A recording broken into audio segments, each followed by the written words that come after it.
What's up? What's up? It's your boy, Quarter Span, coming at you live with my UFC 313 picks and predictions for Alex Pereira versus Magomed Ankalaev this Saturday, March 8th. Hope everybody's having a great day. I'm going to be starting from the early prelims all the way to the main card. I'm going to be covering all these fighters.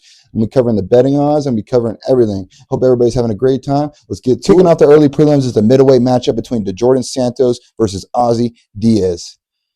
Jordan Santos is on a 5-fight winning streak, 10-1 overall, 3 knockouts, 4 subs, and 3 decisions. He's a minus 198 favorite versus Ozzy Diaz. It's his second fight in the UFC. He's coming off a first-round TKO loss to Mingyang Zhang. He's had 7 knockouts and 8 subs. He did really lose to Joe Pfeiffer on the Contender Series by knockout. That was a brutal knockout. He's a plus 164 dog for Ozzy Diaz. Jordan Santos is probably going to try to keep the pressure and put him against the cage, try to take him down, ground and pound. Ozzy, he didn't look that great in his debut against Mingyang Zhang. I got to go freaking Jordan Santos, man. He's just going to keep the pressure on him. It's probably going to be a boring fight. I'm going to be honest with you. I'm going Jordan Santos, 3rd round decision. All right, moving on to the second fight of the early prelims. Chris Gutierrez versus John Castaneda in a featherweight matchup. Chris Gutierrez is 21-6. Man, he's fought the who's of the UFC, man. Frankie Edgar, Song Yadong. He went 5 rounds with Song. He's a long, rangy striker, man. He'll stay on the outside, destroy your leg. He's a really good fighter, man. He's a UFC vet. He's been around for a long time.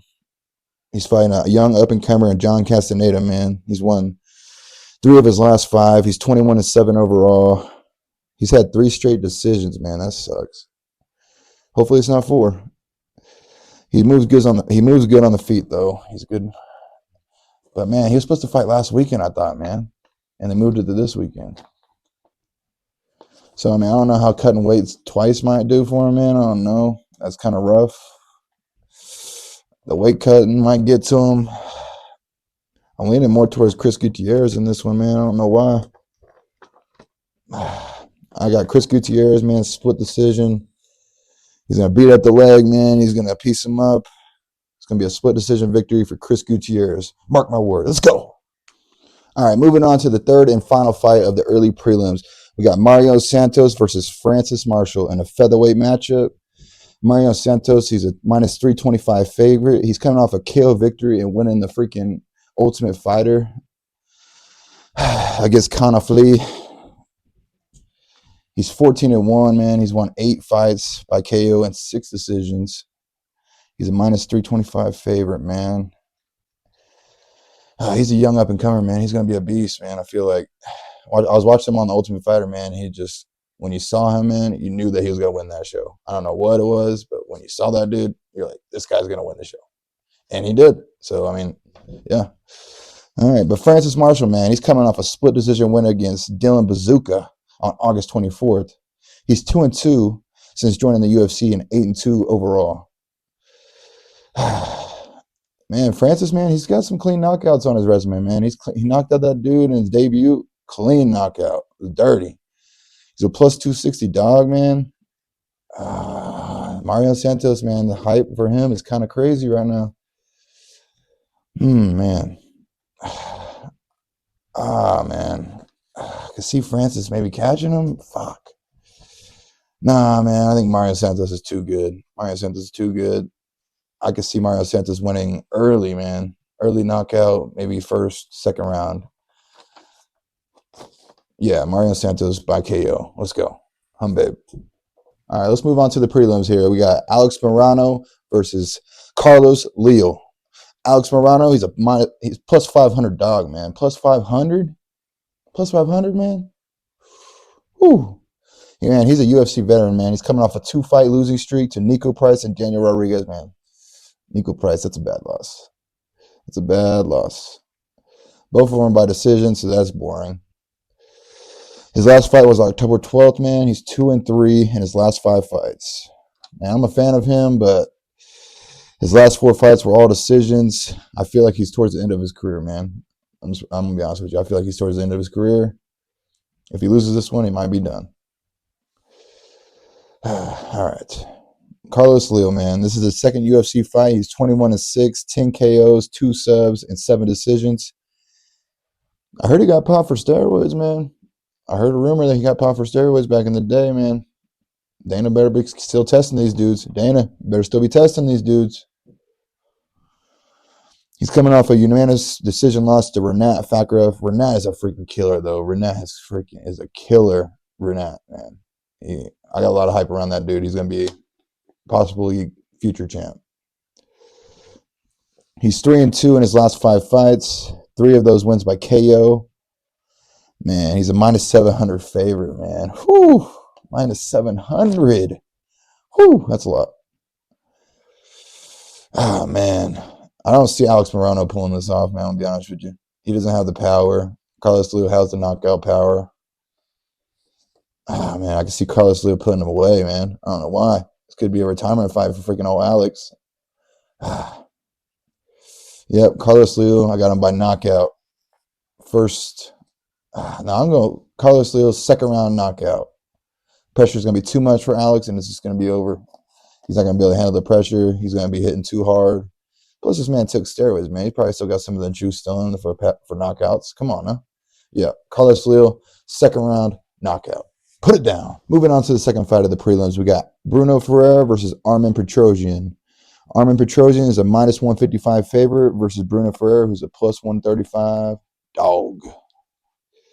Bruno, the Hulk Pereira, man. He's 12-2 with 9 knockouts and 3 subs. None of his fights go to decision, man. None of them, man. That dude is an animal, bro. He will be. That's why he's nicknamed the Hulk. He's a freaking killer, man. He'll freaking nonstop. He's a savage, man. 11 of his 14 fights ended in the first round. 11 of his 14 ended in the first round. Man, he's going to be pressing him. Armen better be ready, man, coming off that knockout to Shava. Armen better be ready. Armen's on a 2-fight losing streak to Shava. Man, that spinning back fist, that double spinning back fist is so dirty. So dirty. So nice. One of my favorite knockouts ever. Armen's a stand, rangy fighter. He tries to keep his distance, counter you. Oh, man. I don't see Armen be able to handle the power, man.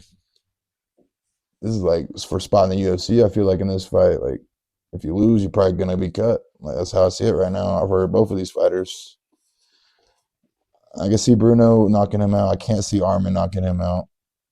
Armen from Armenia is going to be, I'm afraid he's going to be taking a nap in this one. I got Bruno Pereira, early knockout, first round. Let's go. Moving on to the third fight of the prelims, we got Joshua Van versus Ray Teixeira. Joshua Van, man, he's on a 2-fight winning streak, 12-2 overall, coming off wins against Cody Durden and Edgar Shiraz. He's going to be a -192 favorite in this, man. Ooh, -192 for Joshua.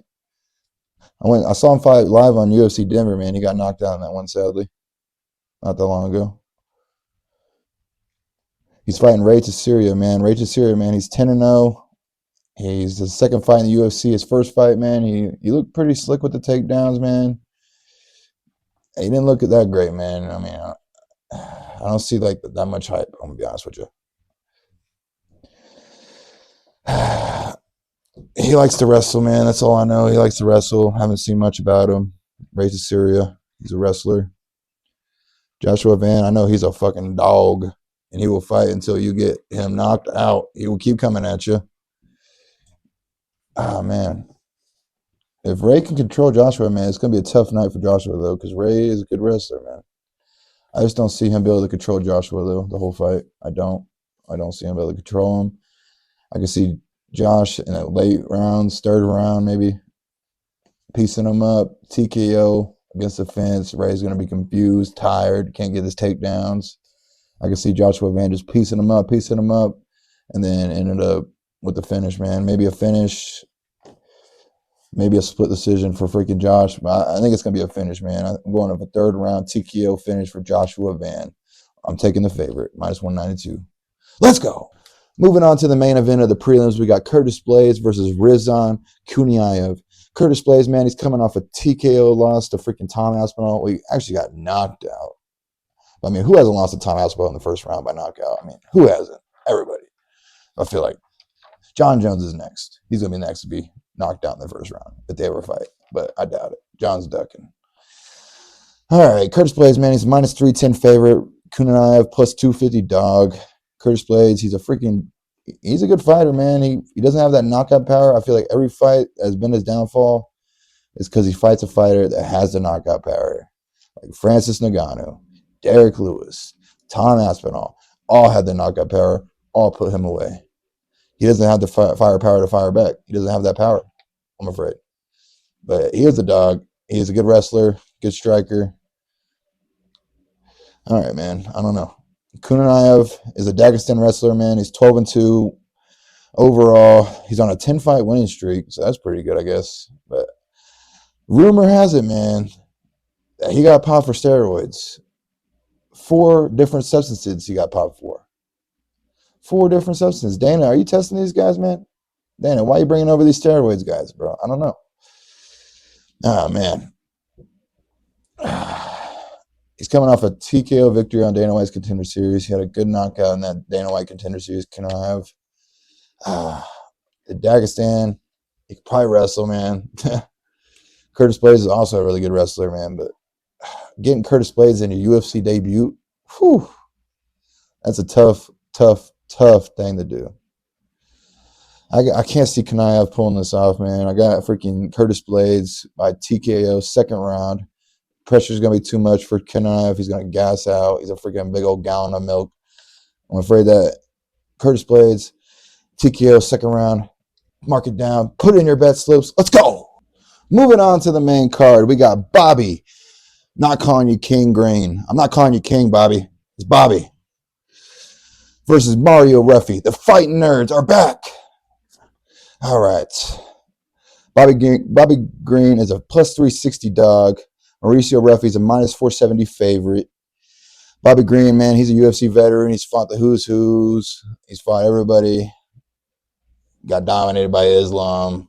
Got knocked out by Drew Dober. He's been a little chinny lately. He's been knocked out quite too much lately. And Mauricio Ruffy, man, he got that Conor McGregor style, man. He got that McGregor style. He'll freaking stay on the outside, counter you, counter. Just keep doing that the whole fight, man. But Mauricio Ruffy did get kind of exposed his last fight, man. He did drop a round in that 3-rounder. He definitely dropped a round in that fight. Mauricio, he's 2-0 in the UFC, man. He's 11-1 overall. He's a freaking great striker, man. I'm telling you, if you haven't seen Mauricio Ruffy's striking footage, look it up. That dude is a freaking Conor McGregor replica, Brazilian version. I'm telling you right now. Brazil, stand up for this guy. The fighting nerds are here. They're here to stay. It's a great team they got there, man. Fighting nerds all the way. Man, I cannot see Bobby Green pulling this off, man. Mauricio Ruffy's too fast, too slick. And Bobby Green, man, he's been too chinny lately, man. Too chinny.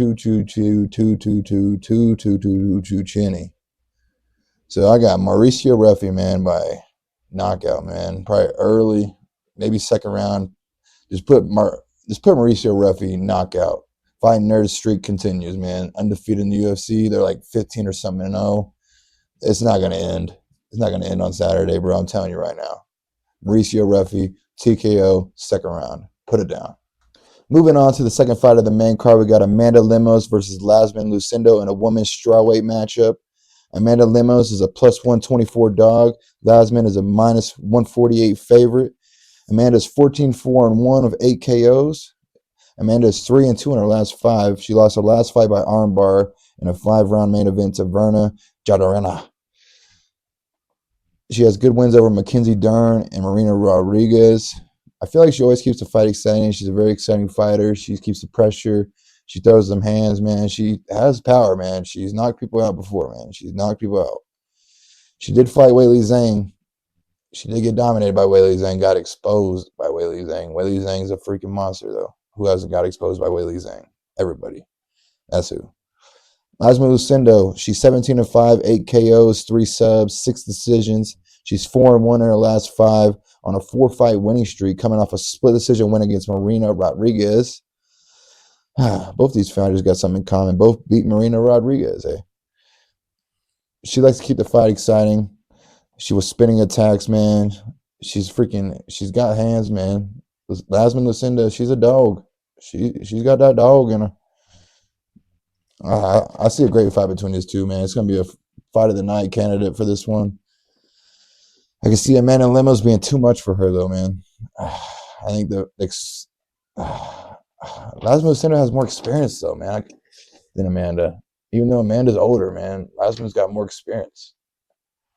Do I take the young or the vets? I gotta go with Lasman Lucindo on this one, man. Young gun, 23 with more fights than Amanda. I gotta go with freaking Yasmin on this one. Yasmin Lucindo, split decision. Let's get it. Let's get it. Moving on to the third fight of the main card, we got Jalen Turner versus Ignacio Bahamondes in a lightweight matchup. Jalen Turner is a plus 110 dog, and Ignacio is a minus 130 favorite. Jalen Turner, he's 14-8, 10 KOs, 4 subs. He's 2-3 in his last 5 fights, coming off a TKO loss to Renato Money Moicano. He would have won that fight if he didn't get cocky. He got too cocky, tried to deal a walk-off KO, and Renato came back in the second round and finished him. That's exactly what happened. Jalen Turner's fight IQ is not the greatest, man. He's not the greatest. He's a stand-up fighter, man. These are both the longest, long-rangy fighters of the lightweight division, the towers of the freaking division. So it's going to be a weird matchup, man. They're both super tall, used to using their length against their opponent. Usually got the reach advantage. They don't in this one. They're pretty much the same. Ignacio Bahamondes, he's 16-5, 11 KOs, 1 sub, 4 decisions. He's 4-1 in his last 5, coming off back-to-back wins against Manuel Torres and Christian Giagos, both by knockout in the first round. He had that crazy spinning back kick against Roosevelt Roberts, man. That was fucking nasty. That was so dirty. He's a beast on the feet. He would trade back and forth with Turner. Man. This is a tough fight to freaking judge, man. Jalen Turner, man, he just always makes so many mistakes in fights, man. And if I see anybody trying to wrestle in this fight, it's going to be Ignacio. He's going to try to put pressure against the cage. And I don't know if Jalen Turner's the best at fighting that pressure. So, man, I got to lean more towards Ignacio. He's on a freaking killing streak right now. He's got a lot of hype right now. Got a lot of confidence, man. I got to go with Ignacio on this one. Ignacio by decision. He's going to outstrike him. Ignacio by decision. Put it down. Let's go. Moving on to the co-main event, we got Justin Gaethje versus Rafael Fiziev. Justin Gaethje is a plus 130 dog. A plus 130 dog for the highlight, man? Come on now. Rafael Fiziev is a minus 155 favorite. Rafael is a killer, though, so not really surprised that much on the odds on that one. Justin Gaethje, man, he's 25-5 with 20 knockouts, man. 20 knockouts. Imagine knocking out 20 people in your life. Whew. 3-2 in his last 5. I came out that brutal fight against Max Holloway, man. That 5-round war where he got put to sleep in the last seconds, man. He got put to sleep. That after footage of the freaking thing was brutal. Don't watch it. That's not good, man. He took a long break, though, man. Almost a year. He took a break off, man. About 10 months he took a break. He trains with the best fighters in Colorado, man. His last fight was against Dustin Poirier by knockout. His last big win. That's what I meant. Last big win was against Dustin Poirier by knockout. Does he have one last war in him, man? It's going to be a freaking war, I feel. It's going to be a war. Justin Gaethje, you better bring it, man. Rafael Fiziev, man, he's 12-3 with 8 KOs, 1 sub, 3 decisions. He's 3-2 in his last 5, coming off back-to-back losses to Gamrot and Gaethje, man. Ooh, Gamrot and Gaethje. That's tough ones. Has he shown any improvement from his last fight? That's what I'm trying to figure out. He did catch Gaethje early in that fight, man. And Gaethje's chin held up. We'll see if he can hold up again, because Fiziev, man, he be throwing them bombs, the heat. He got heat on his punches, man. When he hits you, man. And he's got the spinning attacks, spinning kicks, spinning wheel kicks, spinning body kicks. He's got all the kicks, man.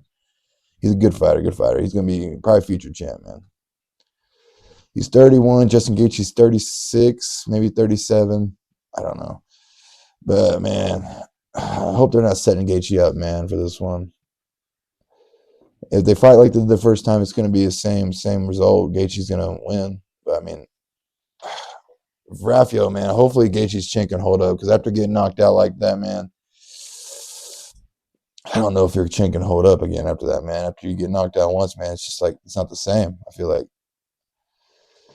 man, it's a tough one to pick, man. I love Justin Gaethje, man. He's one of my favorite fighters, man. I've rooted for him in every fight. Does he have one more title run at 37, bro? One more title run at 37. Or is it going to go to the 31-year-old, man? All the hype's going to go to freaking Rafael, man. I hope not. I got Justin Gaethje, man. One last highlight, bro. One last highlight, man. Make one more title run, man. I believe in you. Justin Gaethje by second round knockout. Let's go. Moving on to the main event of UFC 313. We got Alex Pereira versus Magomed Ankalaev, man. Main event time. Shama. Oh, man. Alex Pereira, man, he is fighting for GOAT status on this one. I feel like he's got 4 straight knockouts, 4 title defenses. Or I think this is his, he's going for his 4th title defense in this, maybe. Or third or 4th title defense. I don't know. But I just know that he's got that crazy power, man. That left hook from hell will freaking put anybody's lights out. Magomedov, he better be shooting for ankles like a freaking chihuahua as soon as this fight goes. If Magomed Ankalaev does not go for freaking takedowns in this fight, he will be put to sleep. And he's saying that he wants to strike with Alex, which everybody says that. But does he really mean it? I don't think he really means it. I think he's going to be shooting for the freaking ankles like a chihuahua. He's going to be trying to get him down to the ground as much as possible. The longer it's on the feet, the worse it's going to be for Magomedov. That's all I'm saying. Alex Pereira, man, he's coming off 4 straight knockouts, man, against Khalil, Jamal Hill, Yuri twice. Poor Yuri. Man. And freaking Magomed, he's a freaking killer, man. Ever since joining the UFC, he's been a killer. He's got a good straight, man. I could see him maybe catching Alex with a straight just because Alex is not great at defending the straights. But, man, Magomedov, the only key to victory for this is if he takes him down and wears him down. Only way he's going to win this fight is if he takes him down. If he tries to strike with him, it's going to be an early night, probably first round knockout for Alex if he doesn't take him down. If he does take him down, it could be real interesting, man. It could be real interesting. I'm telling you. I can see Alex maybe. Oh man, I can't see Alex losing. Actually, I can't. I've never seen Magomed dominate anybody. Like I've never seen that. He's never had that dominating performance where he's like held somebody down. And I'm pretty sure Alex has been training with Glover nonstop on defending takedowns this whole training camp. Like he is. I feel like Alex is a good enough athlete where he can defend a takedown, and wrestling is not going to be the key in this one. I just don't see. I don't see Magomedov having his best performance against Alex Pereira. You know, like, that's what I'm saying. So, in this being said, man, I got Alex Pereira winning this fight early, first round, maybe second round knockout. Just put your money on Alex Pereira by knockout. It's going to be a knockout. It's going to be another shaman night. He's going to pull back that arrow. Bah-bah! You know what I'm saying? It's going to be a fucking good night for shaman Brazilians, man. It's going to be good. And it's going to be talking about him as GOAT, man. Future GOAT. And, yep. It's going to be the end of Magomedov. He's probably going to come back, though. But Alex Pereira, man, knockout. Second round, first. One of those two. Put your money on it. Win some money. Let me know how everybody's bets do. I hope everybody's having a great time. Enjoy this video. Everybody love everybody. I will see y'all on the next one. Let's go. Baby.